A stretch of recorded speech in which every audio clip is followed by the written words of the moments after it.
जय हिंद। स्वागत है आप सभी का आपके अपने YouTube चैनल अमृत एकेडमी पे। हम लोग अपना सीटेड पेपर 2 के लिए मैथ और साइंस का कोर्स कंप्लीट कर रहे हैं। उसमें हम लोगों ने अपना काफ़ी कोर्स कंप्लीट कर लिया है और अब हम लोग प्रीवियस ईयर क्वेश्चंस की प्रैक्टिस कर रहे हैं जो हमने PYQ सीरीज़ चलाया है। आज उसका डे 2 है जिसमें हम लोग साइंस के 10 मोस्ट इंपॉर्टेंट क्वेश्चंस को डिस्कस करते हैं जो प्रीवियस ईयर क्वेश्चन में पूछे गए हैं। ठीक है, अगर आप लोग चैनल पे नए हैं तो चैनल को सब्सक्राइब करके आप प्लेलिस्ट को विज़िट कर सकते हैं। मैंने चैप्टर वाइज टॉपिक को NCERT कंटेंट के लेवल पर सारी चीज़ों को डिस्कस कर रखा है। अब हम लोग क्या कर रहे हैं, प्रीवियस ईयर क्वेश्चंस को सॉल्व कर रहे हैं अपने। ठीक है, तो आज के क्वेश्चंस को हम लोग सॉल्व करते हैं। ये 2022 का क्वेश्चन है आपका। ठीक है, देखिए इस क्वेश्चन में क्या कह रहा है, ध्यान से क्वेश्चन को पढ़िए। कह रहा है ABC रिक्त स्थानों को भरना है। जैसे ये एक रिक्त स्थान है, यहाँ पे A लिखा है, B लिखा है और C लिखा है, यहाँ पे हमें भरना है। ठीक है, लवण प्राप्त मतलब कि सॉल्ट प्राप्त किया गया है। कैसे, जो ये सॉल्ट है, ये लवण है, जैसे मैग्नीशियम नाइट्रेट है, ये कौन से एसिड और कौन से बेस के रिएक्शन से बना है उसका पूछ रहा है।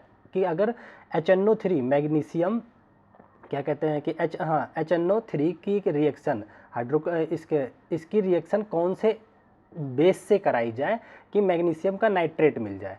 तो देखिए HNO3 की जो रिएक्शन होती है ये होती है मैग्नीशियम हाइड्रोक्साइड से, MgOH होल ट्वाइस से अगर रिएक्शन कराया जाता है, सॉरी एक सेकेंड, MgOH होल ट्वाइस से किसकी रिएक्शन होती है, HNO3 की रिएक्शन होती है। तो क्या बनता है, मैग्नीशियम का नाइट्रेट बन जाता है। ठीक है, तो पहला जो आपका A आएगा वो तो MgOH होल ट्वाइस आएगा। तो देखिए इसमें MgOH होल ट्वाइस A में कहाँ कहाँ है, यहाँ पे Mg3OH होल ट्वाइस है, ये तो गलत हो गया। केवल Mg है A, ये भी गलत हो गया। इसमें कह रहा है MgOH होल ट्वाइस, इसमें भी है इसमें भी है, ठीक है कोई दिक्कत नहीं है।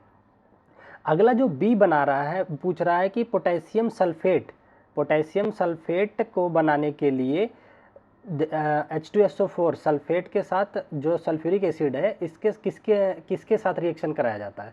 तो पोटेशियम सल्फेट बनाने के लिए हमें पोटेशियम हाइड्रोक्साइड KOH की रिएक्शन करानी पड़ती है किसके, H2SO4 के साथ, तब जाकर के हमारा क्या बनता है, पोटेशियम सल्फेट।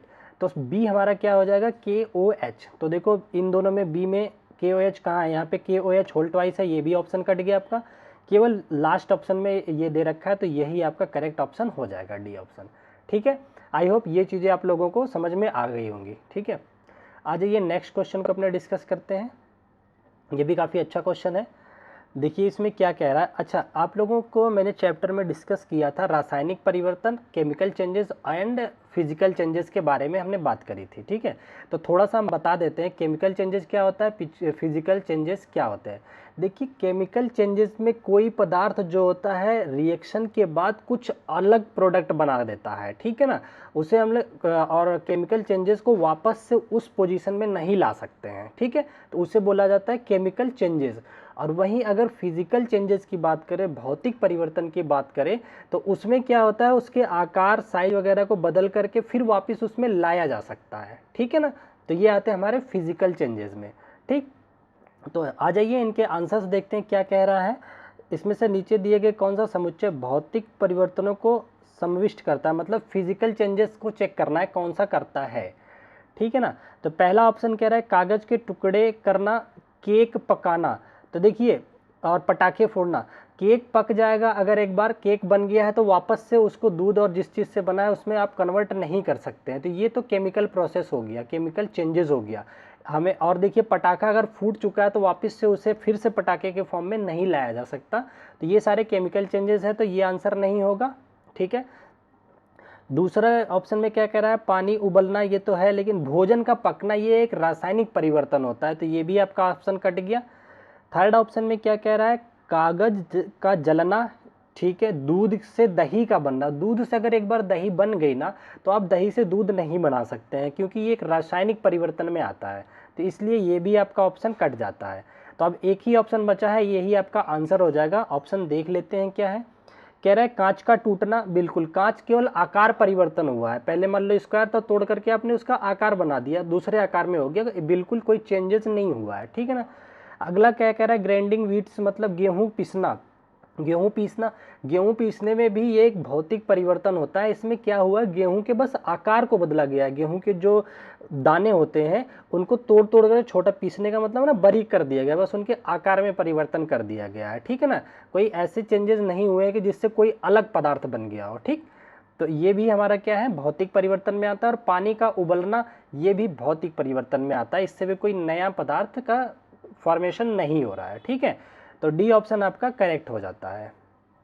अगले क्वेश्चन पे आ जाते हैं। सॉरी, ये क्वेश्चन अभी अपलोड नहीं हो पाया है, नेक्स्ट क्वेश्चन की बात करते हैं इस पे हम लोग, ठीक है। देखिए अगले क्वेश्चन में हमें क्या कह रहा है कि चाक और पानी के मिश्रण को पृथक करने की प्रक्रिया में निम्नलिखित में से कौन सहायक नहीं है।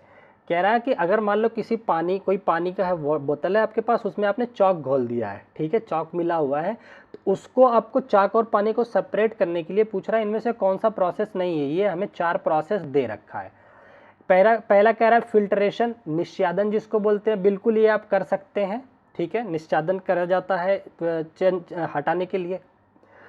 और उसके बाद क्या कह रहा है, निस्तारण, निस्तारण एक विधि है। और उसके बाद कह रहा है अवसादन, अवसादन भी एक विधि है। इस विधि में क्या होता है कि जो मोटे पार्टिकल होते हैं नीचे अवसादित हो जाते हैं, बैठ जाते हैं, ठीक है, सेडिमेंटेशन बोला जाता है उसको। ये हो गया। अगला क्या कह रहा है कि ऊर्ध्वपातन, जिसको सब्लिमेशन बोलते हैं, तो ये कोई प्रोसेस नहीं होता, ये तो बल्कि एक ऐसा प्रोसेस होता है जिसमें कोई ठोस पदार्थ डायरेक्टली बिना द्रव में बदले डायरेक्ट गैस में बदल जाता है, उस प्रोसेस को बोलते हैं सब्लिमेशन, ठीक है ना। तो ये उसमें आ जाता है। जैसे कपूर होता है, कपूर को अगर आप जलाते हो ना तो पहले वो लिक्विड नहीं बदलता, डायरेक्ट गैस में चला जाता है, तो ये सब्लिमेशन या इसको ऊर्ध्वपातन बोलते हैं, ठीक है ना। बाकी सारे प्रोसेस क्या है, ये सारे प्रोसेस हमारे हैं जिससे हम चॉक को अलग कर सकते हैं, ठीक है। तो आई होप ये क्वेश्चन आप लोगों को क्लियर हो गया होगा। अगले क्वेश्चन पे आ जाते हैं अपने। देखिए नेक्स्ट क्वेश्चन में क्या कह रहा है हमसे कि देखिए 2 चरण दे रखे हैं, चरण 1 और बी, ए और बी दे रखा है। ए में कह रहा है कॉपर सल्फेट पाउडर और गर्म जल मतलब हॉट वाटर की अल्प मात्रा में सल्फ्यूरिक अम्ल की एक बूंद डाली गई। तो देखिए ये क्या होगा, कॉपर सल्फेट में को गर्म पानी की उपस्थिति में अगर सल्फ्यूरिक एसिड डाला जाएगा तो ये रिएक्शन हो जाता है, तो एक केमिकल चेंजेस है। ये क्या है, केमिकल चेंज है, ये केमिकल चेंज को दिखाता है, ठीक है ना। दूसरा क्या कह रहा है, बी क्या कह रहा है चरण, उपरोक्त को ठंडा करने पर, इस चेंज को जो परिवर्तन होकर के आया है उसको ठंडा करने पर नीले रंग के क्रिस्टल पृथक हो गए हैं। तो ठीक है, कोई दिक्कत नहीं, नीले रंग के क्रिस्टल जो है पृथक होकर के अलग बस हो गए हैं, कोई नया पदार्थ नहीं बना, कोई नए प्रोडक्ट का फॉर्मेशन नहीं हुआ। तो ये जो बी हमारा हो जाता है, ये फिजिकल चेंज को दिखा रहा है, फिजिकल चेंज को, ठीक है ना। तो ये फिजिकल चेंज को दिखा रहा है। तो देख लीजिए चरण ए जहाँ पे केमिकल हो और बी फिजिकल हो। पहला कह रहा है ए फिजिकल है, ये तो गलत हो गया। चरण ए ये भी फिजिकल दे दिया, गलत हो गया। चरण ए केमिकल है और चरण बी भौतिक परिवर्तन है, ठीक है, ये वाला आपका करेक्ट ऑप्शन हो जाता है, ठीक है ना। डी में क्या कह रहा है, चरण ए रासायनिक परिवर्तन और चरण बी एक रासायनिक, दोनों रासायनिक दे दिए तो ये भी गलत है, ठीक है। तो आई होप आप लोगों को चीज़ें समझ आ गई होंगी। नेक्स्ट क्वेश्चन पे अपने आ जाते हैं। देखिए इस क्वेश्चन में क्या कह रहा है, ध्यान से क्वेश्चन को पढ़ना है। कह रहा है किसी वस्तु की छाया, अब ये देखिए मैंने टॉपिक एक पढ़ाया था प्रतिबिंब कैसे बनता है, उसके लिए क्या क्या चीज़ें जरूरी होती हैं, ठीक है ना। तो देखिए प्रतिबिंब बनने के लिए तो एक तो जो सोर्स ऑफ लाइट है, ठीक है ना, जैसे सन हो गया या बल्ब की लाइट से बन रहा है परछाई, ठीक है ना। तो एक तो उस पर डिपेंड करता है, दूसरा डिपेंड करता है कि आपका ऑब्जेक्ट जिसकी आप छाया परछाई बना रहे हैं और जो आपका सन है, सन या फिर लाइट सोर्स है, वो कितनी डिस्टेंस पे, इस पे डिपेंड करता है। और एक दूसरे क्वेश्चन में एक बार पूछा गया था, तो ये जो होता है इसमें लाइट के स्ट्रेट पाथ को भी ये कंसीडर करता है, सीधी लाइन आती है लाइट की, ठीक है ना। तो आज ये बेसिकली अपने क्वेश्चन पे बात करते हैं। कह रहा है किसी वस्तु की छाया बनने की परिघटना के बारे में नीचे कुछ कथन दिए गए हैं, सही कथन को पहचानना है हमें। पहला कह रहा है कि छाया का साइज प्रकाश स्रोत और वस्तु के बीच की दूरी पर निर्भर करता है। बिल्कुल अभी मैंने बताया कि कितनी डिस्टेंस पे है और स्रोत कहाँ से है, उसी हिसाब से जो इमेज वो बनती है, परछाई या छाया बनती है, उस पर डिपेंड करती है, ठीक है ना, दूरी पे। अगला क्या कह रहा है, छाया की स्थिति आपतित प्रकाश की दिशा पर निर्भर करती है। बिल्कुल निर्भर करती है। Position of shadow depend upon the direction of incident light, जो लाइट किधर से पड़ रही है उस पर बिल्कुल जो है डिपेंड करती है।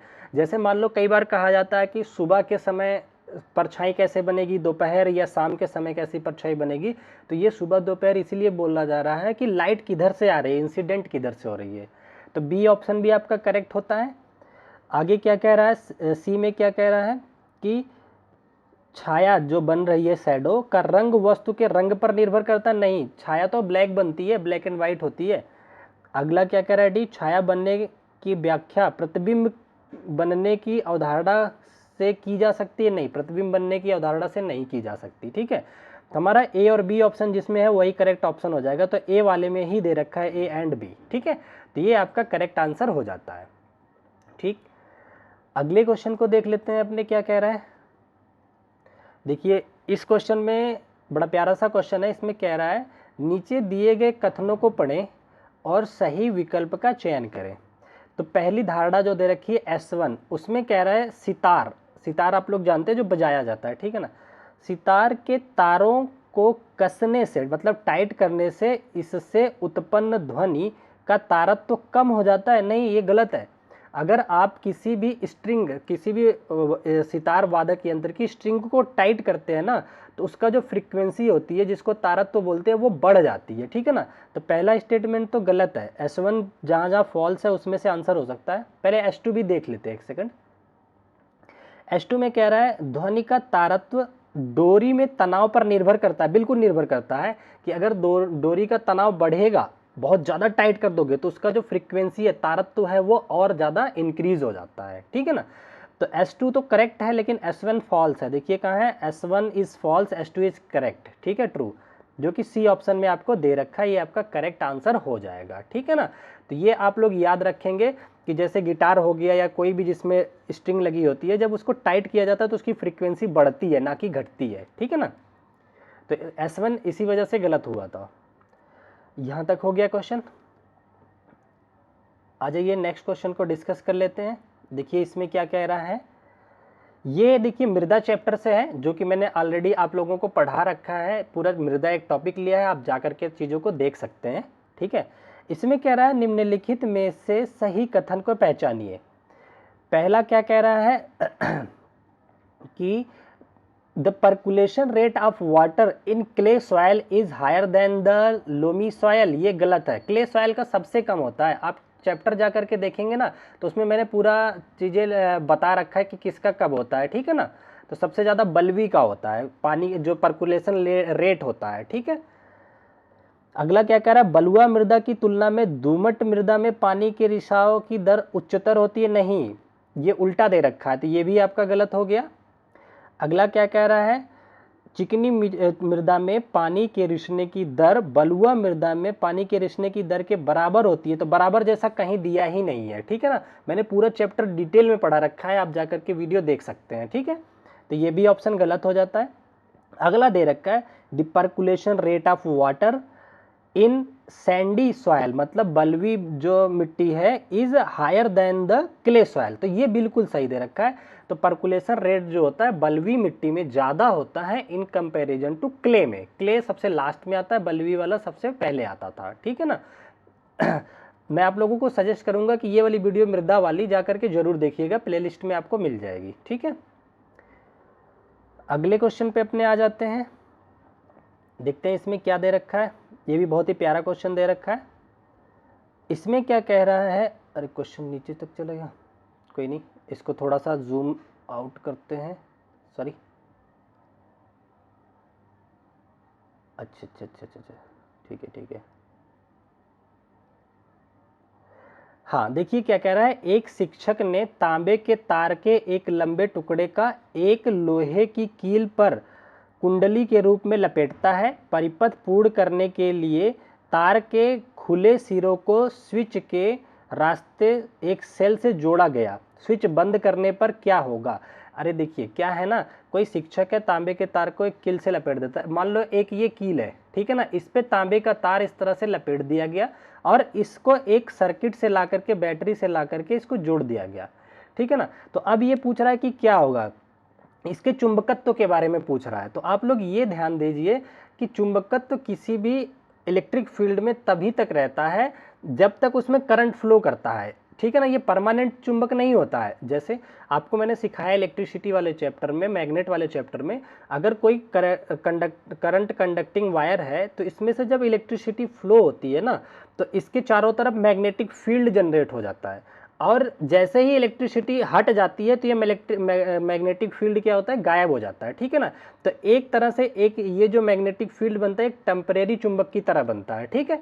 तो पहला क्या कह रहा है, the iron nail will behave like a permanent, तो परमानेंट नहीं बिहेव करता। The iron nail will behave like a fuse, ठीक है, ये भी नहीं करता। The iron nail will behave like a non permanent magnet, तो सी ऑप्शन इसका बिल्कुल करेक्ट हो जाता है। तो देखिए यहाँ पे उसमें मैं दिखा देता हूँ जूम आउट करके, यहाँ पे सी ऑप्शन देखो दे रखा है, लोहे की कील एक अस्थायी चुंबक की तरह होता है। ये बस आप लोग याद रखना कि जब तक करंट रहेगा तभी तक वो चुंबक जैसा बिहेव करेगा, मैग्नेट जैसा। जैसे ही करंट गायब हुआ ये मैग्नेटिक फील्ड वगैरह गायब हो जाता है, ठीक है ना। तो ये चीज़ें हो गई। तो ये आज का लास्ट क्वेश्चन था। आई होप आप लोगों को क्वेश्चंस पसंद आए होंगे, ठीक है। क्वेश्चन पसंद आए हैं तो आप लोग चैनल को लाइक शेयर सब्सक्राइब अपना कर सकते हैं, ठीक है। फिर हम मिलते हैं अगले टॉपिक पे अपने प्रीवियस ईयर के साथ। मैं धीरे धीरे करके आपके पेपर से पहले मैथ और साइंस के कंप्लीट सारे जितने भी क्वेश्चंस आए हैं प्रीवियस ईयर के, वो मैं आप लोगों को कंप्लीट कराने वाला हूँ, ठीक है। चलिए आज की वीडियो को यहीं तक रखते हैं, फिर मिलते हैं अपनी नेक्स्ट वीडियो में। तब तक के लिए bye bye, take care, thank you so much.